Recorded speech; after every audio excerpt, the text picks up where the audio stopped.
Oi, pessoal, tudo bem com vocês? Espero que sim. Hoje a gente vai falar dos últimos presidentes da história mais recente do Brasil, até o golpe de 64. Depois, obviamente, tem um período de redemocratização, mas, eu acho que como vocês estão vendo, e que eu comentei principalmente culturalmente, em relação ao cinema novo, em relação a, querendo ou não, ao avanço da música com a bossa nova, vocês vão ver que isso com certeza vai ser totalmente brecado, totalmente parado, e a gente não vai conseguir voltar com tanta qualidade e efetividade, eu diria. Mas, bom, a gente vai falar do governo de Jânio Quadros, né, que ele é o presidente eleito, e depois a gente entra no governo Jango, que vocês vão ver como vai se dar, porque eu gosto de deixar o mistério para o final. Bom, vamos lá, vamos começar. O Jânio Quadros, ele vai ser o presidente que vai ser eleito logo após o JK. O que acontece é que essa Constituição que eles fizeram, né, em 46, eles fizeram sempre pensando para que algo como Vargas não acontecesse novamente. Então, por exemplo, que a pessoa não pudesse se reeleger caso, né, esse presidente não agradasse ninguém da direita ou do conservadorismo e etc. Então, o JK ele não tinha previsão constitucional para realmente poder se reeleger, e ele até não ligava muito, porque ele sabia que o planejamento que ele tinha feito, vocês viram que com o plano de metas muita coisa avançou no Brasil, mas também o que aconteceu é que ele comprometeu várias coisas da economia brasileira para poder crescer nessa área, e ele sabia que logo após isso a inflação ia crescer muito e a dívida externa também. Vocês viram que no final do governo dele vão surgir alguns escândalos de corrupção até. Então ele achou legal que entrasse alguém agora para tipo tomar o soco que não deu tempo dele levar. E simplesmente ele voltava em 65, né? Tinha até uma frase que é JK em 65, e isso já era claro. E como ele era, né, um grande vendedor de sonhos, como a gente comentou na aula passada, realmente boa parte da população pretendia votar no JK. Mas, como eu falei, isso era um plano para 65. Aí agora surgiu um período meio que de vácuo eleitoral, em que os partidos não sabiam o que indicar, o PSD e o PTB, né, que são dois partidos não de esquerda, mas mais da oposição da direita, que seria o UDN, né, contra o conservadorismo e etc. Então esses partidos já não sabiam quem mais indicar, porque o JK não poderia se reeleger, e a UDN também sempre à procura de alguém que conseguisse efetivamente ganhar. O que acontece é que eles vão indicar o Marechal Lott. O Marechal Lott, ele tem um histórico até que interessante, porque ele era um militar legalista, e muitas vezes eu acredito que vocês vão ouvir esse termo legalista, que é simplesmente um militar que realmente segue a lei. Então não tenta aplicar golpes, não tenta fazer revoltas, que assim, por causa de coisas que estão previstas na Constituição, por causa de coisas que foram aprovadas e que o povo apoia, esse tipo de coisa. E o Lott, inclusive, ele vai fazer meio que um mini golpe, que é um golpe do bem, né, legalista, lá na eleição de JK, quando eles tentaram impedir que o JK fosse eleito, e enfim, ele vai meio que fazer um golpe dentro da sociedade, não é nada muito relevante, mas já mostra que ele tem, né, uma tomada, uma decisão, uma opinião um pouco mais contrária a esse exército que quer sempre intervir militarmente a custo de qualquer coisa. Então, o PTB e o PSD vão, a priori, em primeiro lugar, sabe, primeiramente, apoiar o Lott, indicar o Lott como esse candidato à presidência, só que o que vai rolar é que o Lott não era tão bom orador quanto era bom militar, quanto era, sei lá, bom legalista, não vai rolar. E também tem outra indicação que é do Adhemar Bastos, só que ele é um cara que, tipo, ele que criou aquela frase roubo mais fácil. Então não era tão assim, né, efetivo e tal. Vocês estão vendo que os escândalos de corrupção já estão começando a surgir, já está começando, né, a rolar uma cultura, um costume da corrupção. O Vargas, né, vai ser, esqueci a palavra, ele vai ser indicado, acusado de corrupção. Eu descobri até que vai rolar um caso em que, tipo, o presidente da Argentina, que era o Eva Perón, ele era um grande estatizador das coisas, ele vai superfaturar um dos produtos que tinha como estatal, e essa grana de sobra ele vai repassar para o Getúlio para poder garear para a campanha dos partidos do Getúlio. Então, assim, já tem o Getúlio, o JK vocês vão ver que vai surgir, vocês viram, né, que vai surgir uns escândalos de corrupção. Então o Brasil já estava meio que tentando fugir, né, desse costume, né, que até a gente não está fazendo. Mas enfim, e aí é aí onde surge o Jânio Quadros. Jânio Quadros franciscano, ele era de Mato Grosso, mas ele vem para São Paulo para estudar na faculdade de Direito, só que logo após isso ele começa a dar aulas de geografia. Não lembro aonde, mas era em um colégio normal. O que vai acontecer é que um tempo depois ele vai se sentir inspirado pela política e realmente vai entrar na política, e ele tinha, assim, uma aspiração, pelo menos oratória, muito boa, porque ele vai vir de uma escala vertiginosa na política. Então ele vai vencer 3 eleições em 5 anos. Então ele vai se candidatar a deputado e vai ser eleito. Não, primeiro ele vai se candidatar a vereador e vai ser eleito. Depois, porque não vai ser 3, assim, ele vai vencer 3 eleições em 5 anos, só que antes mesmo disso ele já era vereador, e aí depois ele vai se candidatar a deputado e vai ser eleito, depois ele vai se candidatar a prefeito de São Paulo e vai ser eleito, e depois ele vai se candidatar a governador de São Paulo e também vai ser eleito, tudo sucessivamente, né? Esses 3 cargos pelo menos vão ser sucessivamente. Então vocês veem que ele está conseguindo conquistar o povo de uma maneira boa, né? Até porque vocês vão ver que também ele vai vir, eu tô falando agora, né? Ele vai vir com vários discursos populares, vai tentar sempre trazer uma imagem muito popular, inclusive ele colocava uns pozinhos brancos em cima do terno dele, sempre usava ternos largos também para parecer mais magro do que era, para parecer que passava fome e era mais humilde, colocava pozinho branco em cima do terno, também para parecer que era caspa, enfim, fingia desmaiar no meio das pessoas, assim, tudo para tentar passar uma imagem muito mais popular do que ele era, e que, enfim, vai dar certo. Inclusive, na candidatura de presidência dele, ele vai vir com uma musiquinha realmente famosa, que é varre, varre, varre, varre, varre, vassourinha, varre, varre, a bandalheira, que o povo já está cansado de sofrer dessa maneira. Que é realmente um símbolo de campanha que ele vai levar contra a corrupção e etc. Sempre com esse discurso antipolítico, sempre tentando fugir dessa realmente imagem política e tentando ser mais popular e tentando ir mais para o simplismo, para a simploriedade.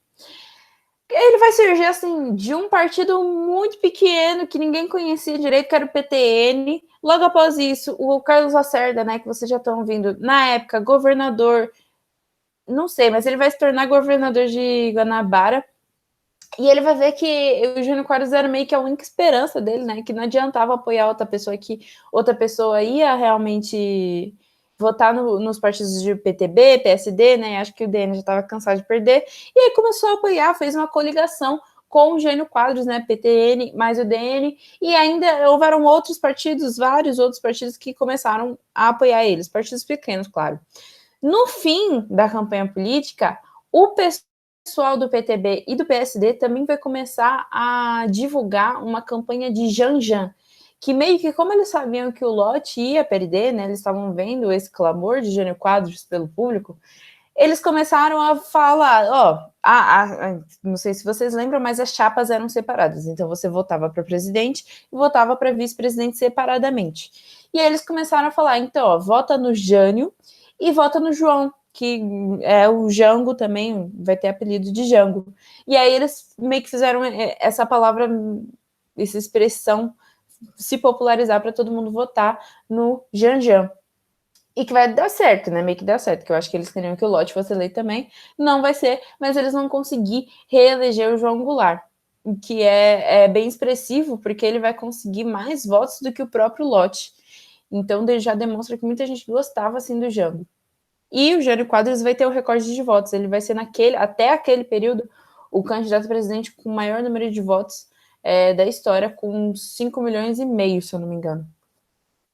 Mas vamos lá, vamos falar do que ele fez, né, durante um certo tempo. A política econômica dele, ele implementa com um pacote ortodoxo de estabilização. Então, o Brasil estava sofrendo, sim, de um período de inflação, como vocês viram na aula passada, estava sofrendo com aquela questão da dívida, mas isso não vai ser tão levantado assim em questão, e ele vai iniciar um pacote assim que é realmente previsível. Então, ele vai implementar uma forte desvalorização cambial. Então, realmente, o real brasileiro não era real na época, eu acho, né, gente? Sei lá, a moeda brasileira vai diminuir de preço, vai surgir uma diferença de valores, principalmente com o dólar. Vai rolar uma contenção de gastos públicos e da expansão monetária, né? corte dos subsídios para a importação de trigo e petróleo. Então, subsídios são o quê? Subsídios são basicamente ajudas do governo para algo. Então, algo específico. Tem muita coisa, tipo, Minha Casa Minha Vida é uma espécie de subsídio do governo, no sentido de que o governo paga, em parte, o custo das casas e a pessoa que quer comprar a casa paga o resto, o que faz com que meio que ele está ajudando a pessoa a comprar imóveis e não só isso apoiando a construção civil brasileira. Mas, enfim, um exemplo disso é esse, e outro exemplo é, por exemplo, que existia um subsídio para importação. Então, às vezes, era mais barato você trazer trigo, não tinha tantas taxas quanto você trazer um carro e etc. Só que nesse momento ele vai cortar, porque vai rolar, sei lá, ele vai decidir que vai rolar um corte dos subsídios mesmo, e na relação de importação de trigo e petróleo. E isso vai levar a uma alta de 100% do pão e do combustível. Então, tipo, o preço do pão vai crescer gigantemente e o preço do combustível é a mesma coisa, porque ele basicamente vai começar a taxar mais, ou as coisas, a importação do trigo e do petróleo vai ficar mais cara. As medidas elas vão ser bem recebidas pelo Brasil e pelos credores do FMI, né, que é a Fundação Monetária Internacional, que falei para vocês na aula passada. E, enfim, foi bem recebida, o pessoal do FMI viu bem, então eles já estavam com bons olhos, né? O JK simplesmente olhou e falou: não vou pagar, e agora, pelo menos, eles tinham um presidente que agora estava se comprometendo com a dívida, e o Brasil em geral também vai falar: ok.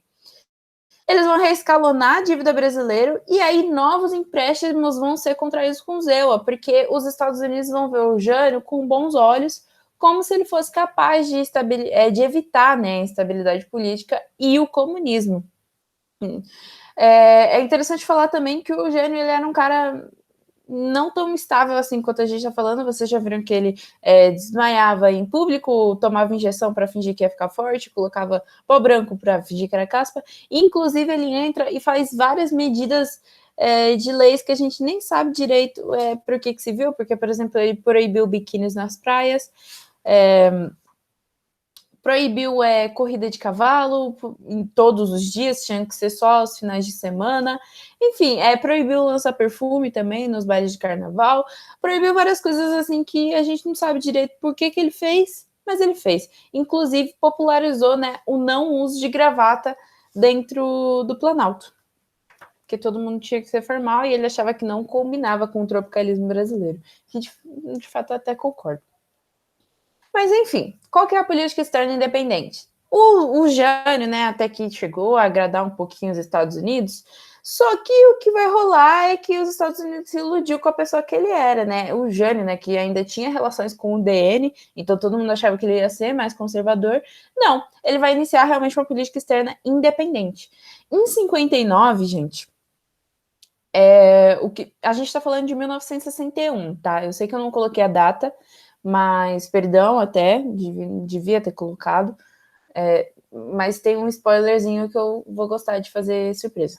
Mas enfim, a gente está falando do ano de 1961. O Jânio Quadros vai ser eleito em 1961 e o que acontece é que em 1959 a Cuba se tornou comunista. E isso foi um baque para os Estados Unidos, né? Porque agora, como eu falei na aula passada para vocês, mas justamente agora, a Guerra Fria já estava existindo, mas agora ia surgir com muita força, os Estados Unidos iam olhar com muita força mais ainda para a América Latina, porque a Cuba, que era o país que fica do ladinho deles, acabou de se tornar comunista e facilmente poderia atacar. Já expliquei para vocês que um país do ladinho, né, é diferente a Rússia que estava do outro lado, com um país que estava ali do ladinho, podia atacar qualquer coisa, né, numa época de arma nuclear não totalmente liberada, né, mas não tinha um controle tão forte quanto tem hoje. Então, assim, sabe, é óbvio que eles se cagaram de medo. E aí os Estados Unidos começou mais pressão ainda para os países da América Latina. E o Jânio Quadros vai fazer o contrário. Ele não vai fazer nada disso. Ele vai iniciar, realmente, como eu falei, uma política externa independente. Então, ele vai abandonar o unilateralismo, no sentido de que o Dutra não está mais lá, o JK também não. Então, ela parou com esse apoio incondicional dos Estados Unidos, só olhar para eles e cortar relações com a União Soviética.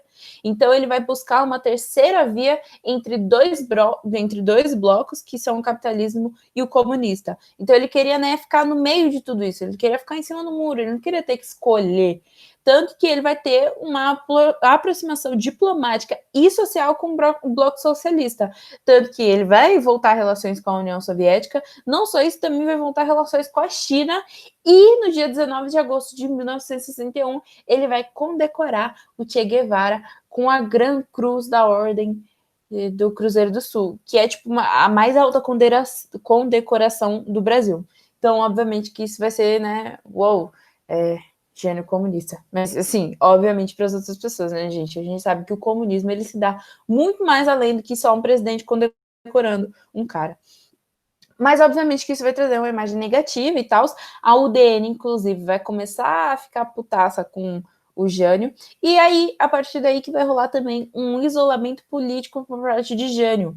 Porque ele vai sofrer uma forte oposição do Congresso e ele vai desdenhar da possibilidade de montar uma base parlamentar. Então, ele não vai querer montar pessoas dentro do Congresso. Já conversei com vocês e eu acho que é muito interessante que vocês estão vendo ao redor dos anos o quanto a governabilidade é importante, que não importa o quão, sei lá, forte e decidido você seja, não vai adiantar se você não tem pelo menos uma parte do Congresso do seu lado para votar a seu favor e realmente para implementar, né, para passar medidas que você quer aplicar dentro do Brasil. E, enfim, ele não vai querer, ele não vai se interessar, ele não vai, putz, sabe, quando as pessoas sugerirem para ele, pô, por que você não faz uns amiguinhos no Congresso e tal, fazer uma base para poder, né, passar, te apoiar, ele fica, não, claro que não, jamais.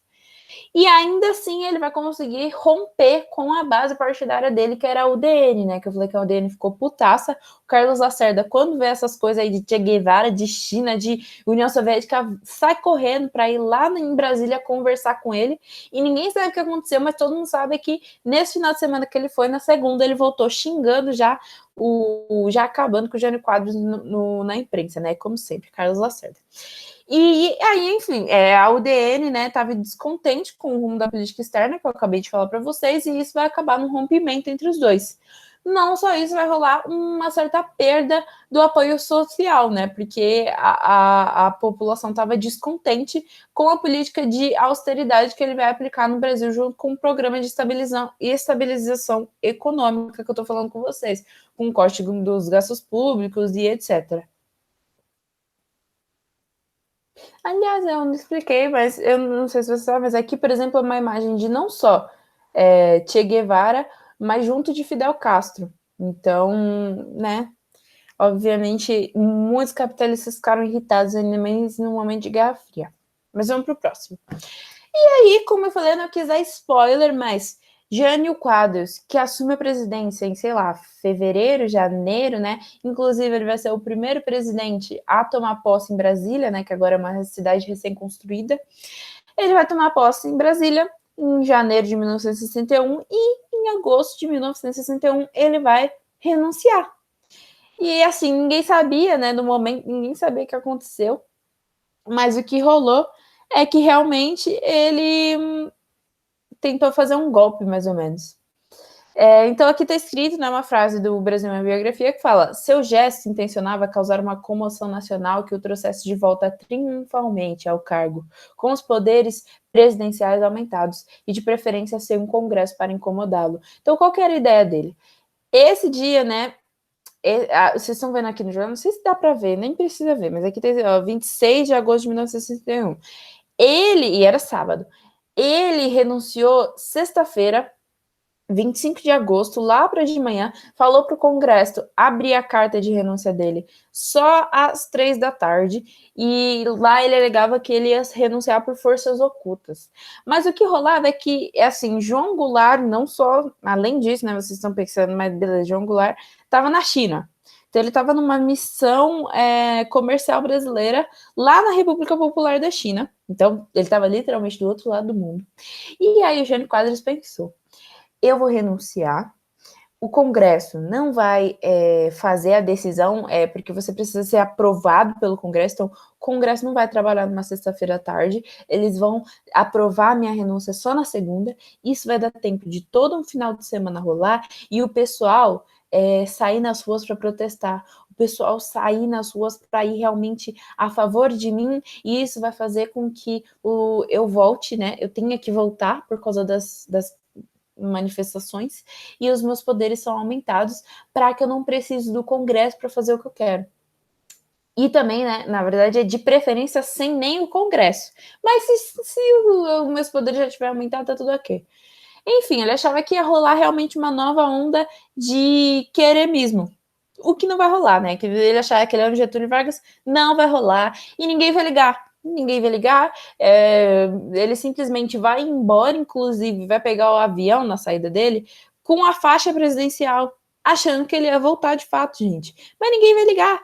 O Congresso, na hora, vai aprovar o pedido dele e vai começar. E ainda ele achava, né, que ninguém ia querer o Jango, que era um comunista, para tomar esse país. Ninguém achou que ia acontecer. Então, sabe, ele juntou todas essas coisas e planejou. Li que ele já tinha feito umas ameaças na prefeitura, no governo, tudo no governo, em cargo de governador. Tudo para poder, tipo, fazer uma comoção, só que não rolou com a presidência da República, e ele acabou tendo que sair mesmo, tanto que quando ele desceu do avião lá, uns dias depois, ele teve que devolver a faixa presidencial, porque ninguém fez nada. E aí vocês veem que vai rolar, né, a famosa posse de Jango, o Jango que estava lá na China, coitado. Ele ficou sabendo da notícia só quando estava em Singapura ainda.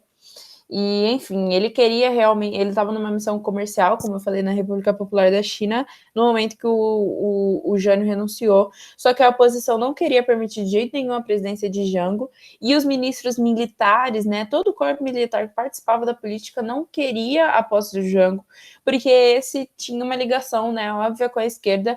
Inclusive, não sei se já comentei antes com vocês, mas João Goulart, ele participou dos governos não, mas do governo de Vargas como ministro do Trabalho. Ele foi um dos caras que tentou pelo menos aumentar o salário mínimo em 100%, não conseguiu e ainda foi afastado por causa disso, porque né, o pessoal rico ficou putaço, né, o conservadorismo ficou putaço, mas ele tentou. Não só isso, ele fez parte do governo de JK também, e ele tinha uma clara posição meio centro-esquerda mesmo, então realmente ninguém queria um comunista. E é importante discutir. Eu tô fazendo essas coisas de ninguém queria um comunista, mas vocês entendem que é meio um deboche.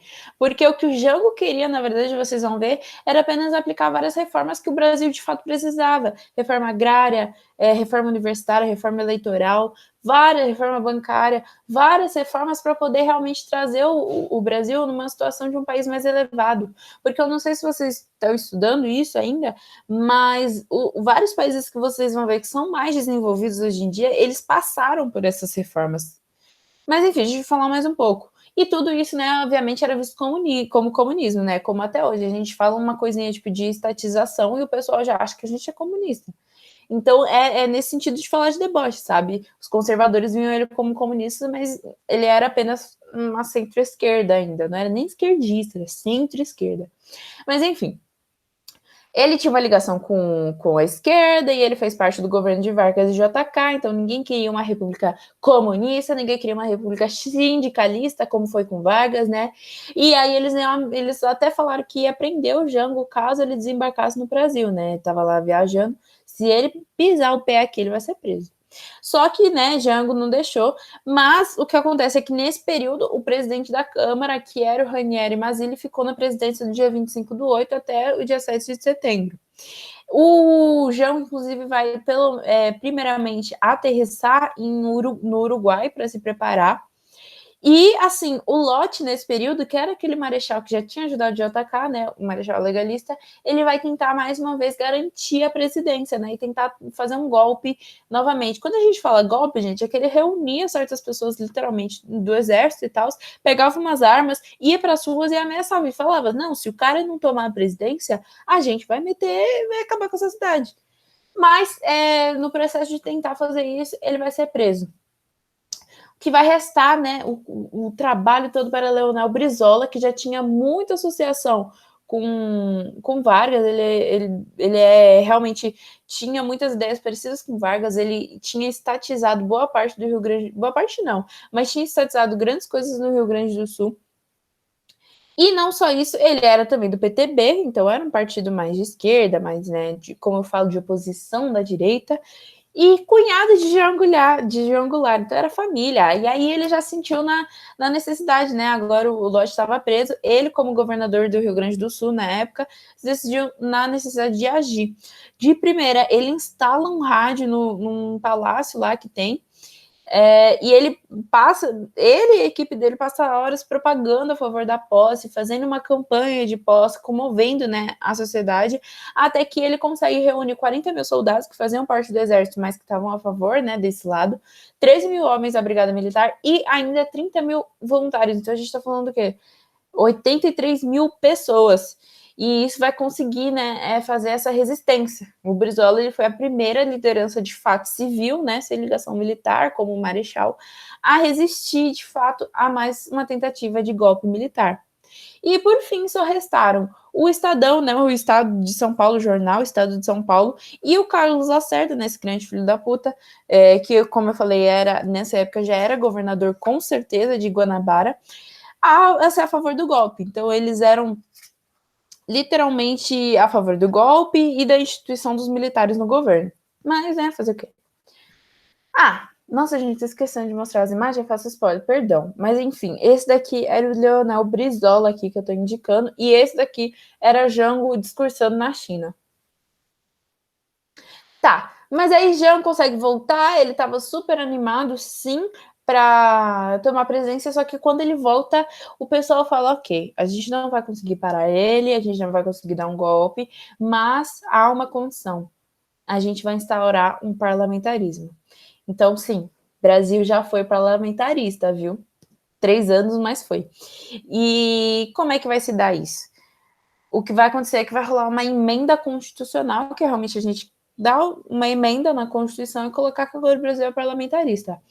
Quando a gente faz isso, a gente diminui não totalmente, mas a gente diminui em grande proporção os poderes do presidente. Porque agora ele fica muito ligado ao parlamento.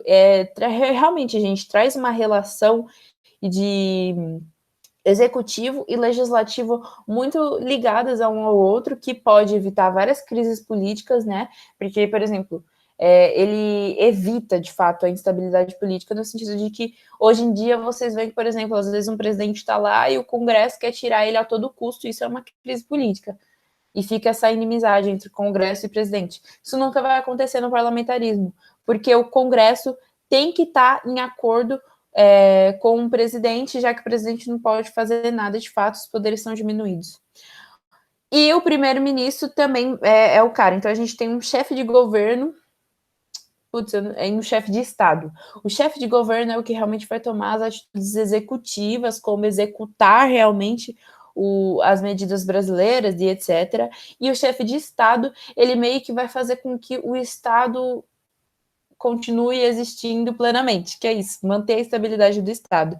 Tanto que, por exemplo, monarquias constitucionais, o rei, como na Inglaterra, a rainha, ela é o chefe de Estado e ela não faz muita coisa porque ela só tem que manter o Estado. E é isso. Então, realmente, seus poderes são diminuídos de forma grotesca. Mas, enfim, o presidente, no caso, que era o Jango, ele seria o chefe de Estado e o primeiro-ministro, que ele conseguiu, através de uma boa articulação, fazer com que fosse o Tancredo Neves, que inclusive era um militar lá do... Não militar, perdão, não sei se ele era militar, mas ele era um ministro lá do governo Vargas, quando era... Nem lá quando que eu contei a historinha que o Tancredo Neves era o único que queria ajudar ele a dar um novo golpe, mas ele sabia que não ia dar certo, porque ele não tinha apoio popular para isso, e era agora do PSD, então era um cara que já estava um pouquinho mais do lado do Jango e vai se tornar o primeiro-ministro, vai conseguir articular isso, porque o primeiro-ministro era eleito pelo parlamento, então de fato o povo, por exemplo, não consegue eleger o próprio líder do executivo, porque é quem elege o parlamento. Mas, enfim, por que ele aceita isso? Se ele queria ser tanto presidente e tal, e não sei o quê. Ele aceita porque ele estava com medo de uma guerra civil e, né, era a única chance dele, de fato, ser presidente. Vocês estão vendo que ele já foi por, o quê? 2 eleições vice-presidente. Ele foi no JK e agora estava sendo no Jânio Quadros, então era a única chance dele de ser presidente, e ele aceitou sendo sob o formato parlamentarista. Era a decisão da oposição, né, para conter justamente as medidas possivelmente comunistas de João Goulart. E ele conseguiu articular, como eu falei, a nomeação de Tancredo Neves do PSD como primeiro-ministro. Só que vamos falar do início, né? Vamos falar, ele demorou e tal, todo mundo quis barrar, mas ele chegou, ele conseguiu. Como que se deu o início do governo? Que agora eu falo uma data, foi de 1961 a 1964. Inflação de 40% ao ano, então ele já estava. Não era culpa dele, né, gente? Vocês estão vendo, tem várias pessoas envolvidas aí.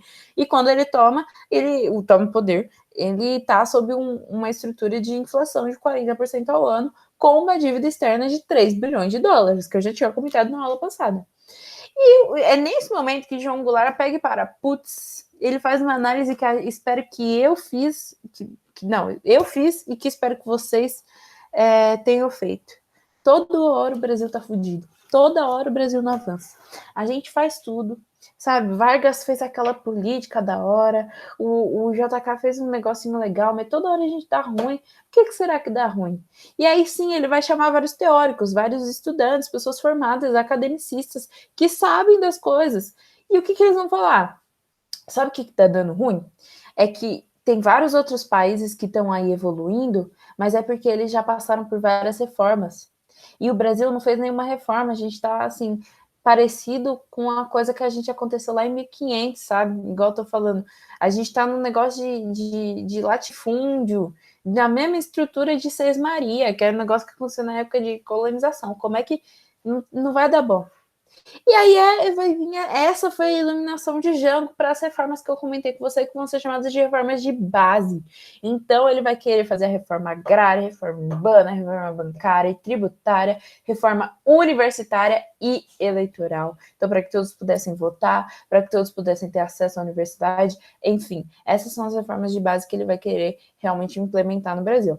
Só que, obviamente, nada vai ser aprovado, inclusive vai ter interferência da CIA, né, que é a inteligência norte-americana dos Estados Unidos, dando dinheiro para impedir o comunismo no Brasil, né? Então eles meio que realmente compraram votos para que essas reformas não fossem aprovadas e conseguir impedir o comunismo ou até um socialismo no Brasil. E também teve o peso muito forte da imprensa. Então eu também gostaria que vocês notassem muito como a imprensa influencia gigantemente o público, porque vai rolar uma posição muito forte em relação a tudo que Jango faz. Antes que eu esqueça, esse daqui é Tancredo Neves e esse daqui é o Jango tomando posse da presidência que era de direito dele. E aí, enfim, né, o que vai rolar é que Jango vai ver essa situação e vai chegar no dia 6 de janeiro de 1963 e ele vai aplicar um plebiscito. O que é um plebiscito? É uma reunião de voto popular, no sentido em que realmente o governo vai colocar nas ruas o que a gente faz. A gente continua com o parlamentarismo ou a gente volta com o presidencialismo? E aí o que vai acontecer é que o presidencialismo vai ganhar de novo, né, por 9 milhões de votos. Então, de 11 milhões de votos, 9 milhões vão ser a favor do presidencialismo. E é assim que o Jango vai conseguir voltar e tentar, né, implementar. E aí eu justamente coloquei essa foto aqui, porque é justamente uma das manifestações que como eles ouviram falar, né, que Jango estava tentando implementar essas reformas, eles viram que com o presidencialismo ele conseguiria de fato intervir melhor e conseguir apresentar mais efetivamente essas reformas. E aí que eles se sentiram motivados a votar pelo presidencialismo, porque as pessoas, né, menos favorecidas, claro que precisavam de uma reforma agrária, urbana, enfim, coisas que eu já falei. E aí se inicia a segunda fase de Jango, que é, né, uma fase mais popular e, né, uma fase como presidente de fato. Então ele vai começar tentando aplicar o projeto de reforma agrária, ele realmente queria começar por esse, que, como, não sei, eu já conversei com vocês que reforma agrária é realmente realocar essas terras gigantemente, esses latifúndios que, assim, o tataravô ganhou, nem é tataravô, é que eu não sei o nome mais antigo, mas tataravô do tataravô do tataravô ganhou lá na Cismaria de Portugal e que nunca foi realocada, nunca foi reutilizada para uma função social, por exemplo. Então, realmente, uma reforma agrária, ela inicia pela desapropriação de terras improdutivas. Nesse caso, por exemplo, seriam terras improdutivas superiores a 500 hectares. Ai, mas vai ficar tirando propriedade privada, Camila? O que é legal que vocês entendem é que são pessoas que detêm uma quantidade de terra gigante e que muitas vezes nem utilizam ela. Só gostam de ter, assim, para poder causar alguma especulação imobiliária, para poder usar, quem sabe um dia, assim, queimar o território para poder deixar mais apto para plantação, esse tipo de coisa. Então, quando a gente fala, por exemplo, de função social da terra, a gente fala no sentido de que essa terra tem que estar desenvolvendo algo, então essa terra tem que estar sendo plantada, essa terra tem que ter alguém morando, sabe? Não pode ser, uma pessoa não pode ter só 500 hectares de terras e viver feliz com isso sem nem usar, só ter por ter. Tem muita gente aí que não tem direito à moradia que tá garantido, na verdade está garantido na Constituição de 1988, mas estará garantido e assim, e nada, né, gente? Então é uma questão realmente social muito importante. Votem bolos. E, enfim, ele queria, né, iniciar com essa reforma agrária, que tinha uma desapropriação de terras produtivas, que eram terras superiores a 500 hectares, e tinham outras medidas junto com essa reforma agrária. Mas ela basicamente se trata disso. Não só isso, ele vai estender, de fato, ele vai iniciar um decreto que estende aos trabalhadores do campo benefícios da Previdência Social. Então, vocês viram que lá atrás a gente falou de Vargas e a gente falou que ele aplicou várias coisas super legais, né, em relação a benefícios sociais para a classe trabalhadora, classe proletária, só que, de fato, esses benefícios nunca vão ser estendidos aos trabalhadores do campo, que mostram muita coisa. Mostra, né, essa situação novamente abusiva que sempre tem no lado rural, que, né, vem da mentalidade de escravidão, querendo ou não, da gente sempre abusar da pessoa que está trabalhando ali na terra, desse modelo de produção agrária, que é o foco do Brasil até hoje, que sempre quer exportar e que não liga para os direitos das pessoas que estão lá no sol todo dia trabalhando com isso. E agora, pelo menos pela primeira vez, né, em 1963, alguém fez algo e estendeu direitos aos trabalhadores do campo. Ele também vai limitar a remessa de lucros para o exterior, então você não poderia mandar muito dinheiro para fora do Brasil. Inclusive, Jânio Quadros, né? Perdão, não quero confundir vocês, mas Jânio Quadros, logo após isso, vai ser eleito como prefeito de São Paulo mais uma vez, e depois disso, a própria filha dele vai denunciar ele por corrupção. Vão descobrir que ele tinha, tipo, mais de 60 imóveis desde que ele começou a ser eleito, e depois que ele morreu, descobriram que ele tinha, tipo, 20 milhões de dólares na Suíça. Então, né, aquele varre, mas varre para debaixo do tapete.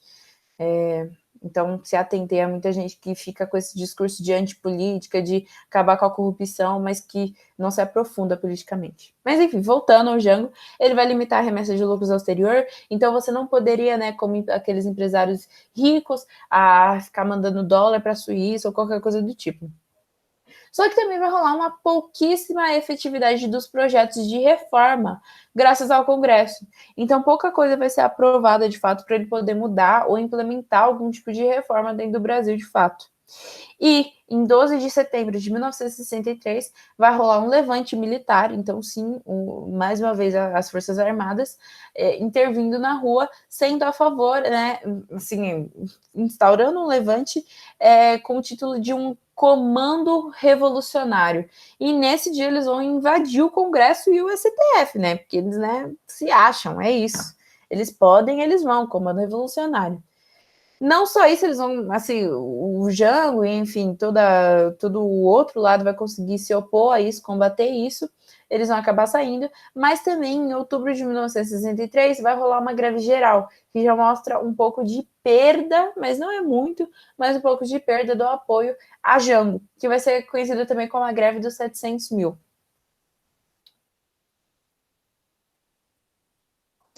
E aí, uma coisa também muito interessante de falar, agora mais chegando para o final do governo de Jango, é que a oposição da imprensa era gigante, gigante e extremamente influenciadora.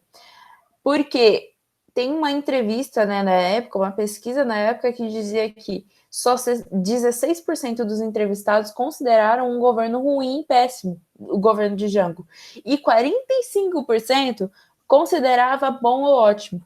E a imprensa, né, interferiu bastante num lado contrário a Jango, porque parecia assim, se você fosse num jornal, parecia que era o contrário, parecia que ninguém estava apoiando, parecia que ninguém queria. Tem uma manchete do Jornal Brasil que falava basta.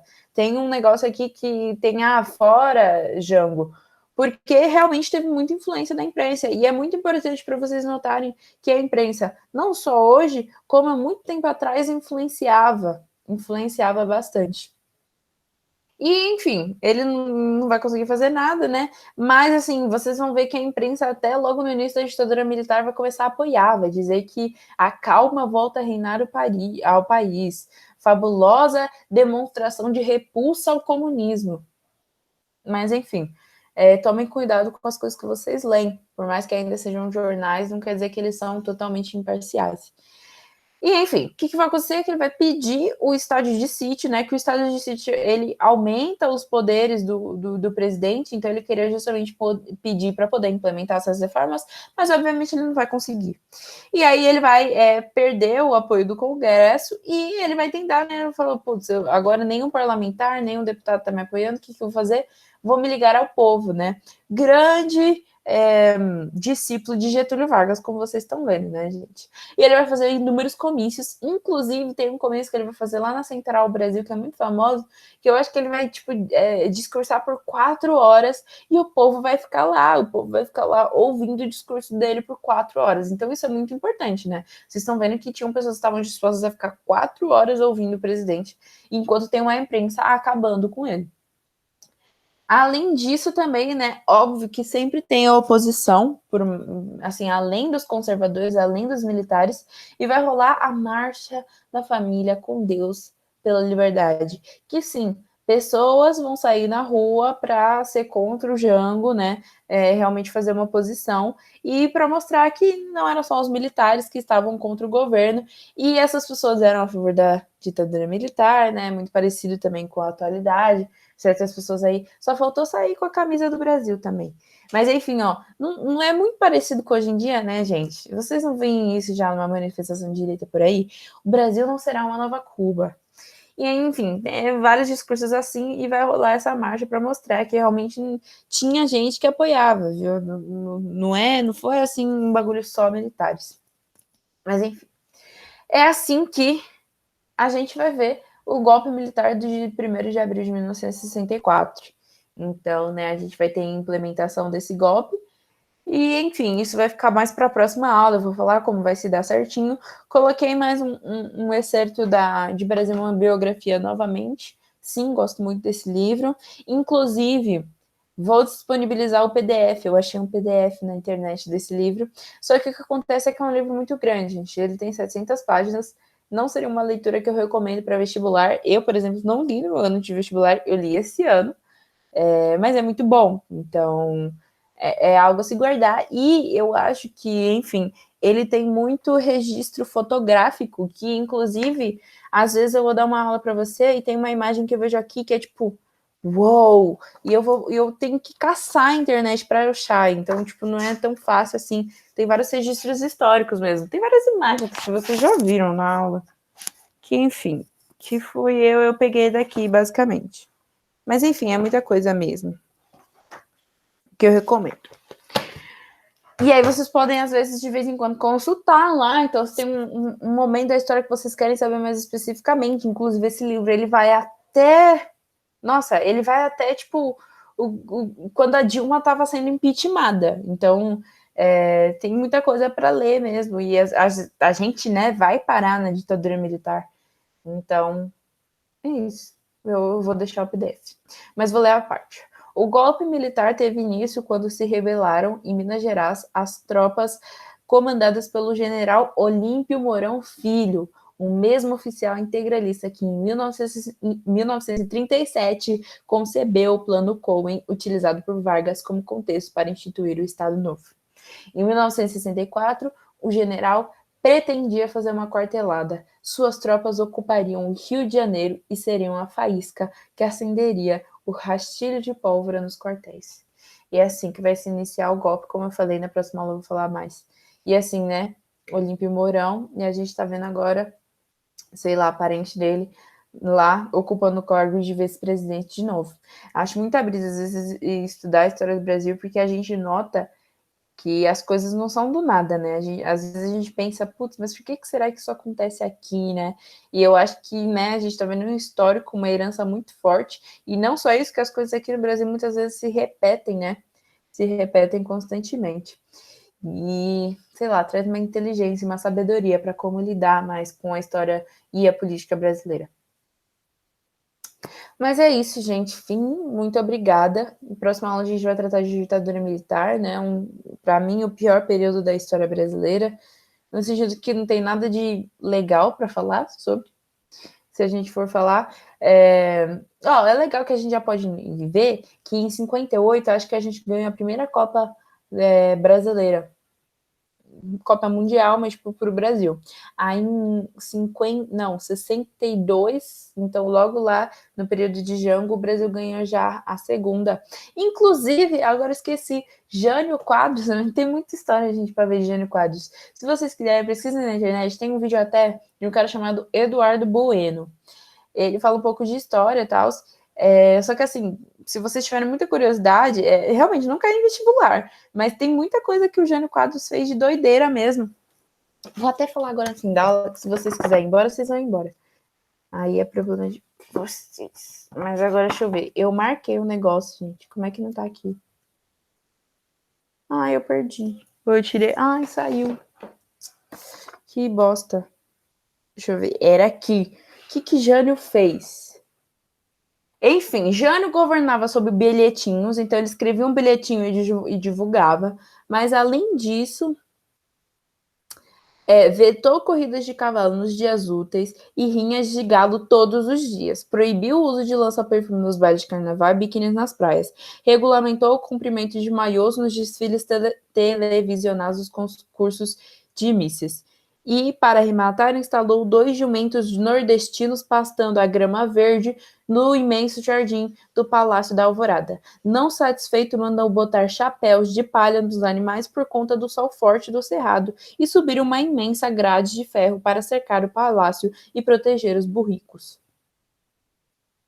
Aboliu o uso da gravata no dia a dia do palácio e criou um uniforme para o funcionalismo público, no estilo safari, inspirado nos slacks utilizados pelos ingleses na Índia. A seu ver, um traje mais adequado para o país tropical.